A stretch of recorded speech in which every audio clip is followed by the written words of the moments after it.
फान के चढ़े दू ताला। माई रे माई भतरो तो बाटे विदेश, ई तो नया नया इल्म करे पेश। सिनारा देवारे रे देवारे रे देवारे रे देखावे अजगर रे गोरे रे गोरे। सिनारा देवारे रे देवारे रे देवारे रे देखावे अजगर रे गोरे रे देवारे रे।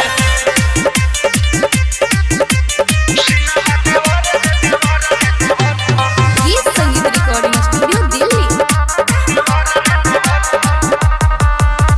कोहे का सकबा आधा हो हकबा छकले रहता दुआरी रे।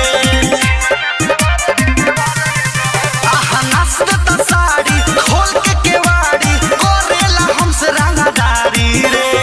हरदम सटल चाहे दूर ना हटल चाहे, हरदम सटल चाहे दूर ना हटल चाहे। रे रे दिलवा को देई के चोट धरावे लागे नंबरी के नोट। सिनारा देवारे रे देवारे रे देवारे रे देखावे अजगर रे गोरे रे गोरे। सिनारा देवारे रे देवारे रे देवारे रे देखावे अजगर रे गोरे रे देवारे रे। गीत संगीत recording studio Delhi. Music by Ajit Sinha.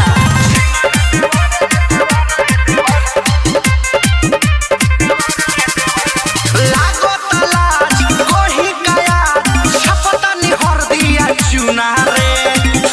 माई रे कहाँ जाई रे बाटे पप्पू नमूना तोवे झुन झुना दुख कोइले बाटे दुगुना रे। बुझो बात परदेसी रवि घरे आजा जल्दी अभी, समझा कीजिए अजय जी।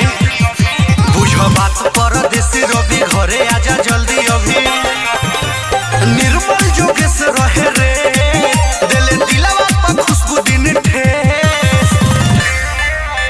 सिनारा देवारे रे देवारे रे देवारे रे देखावे अजगर रे गोरे रे गोरे।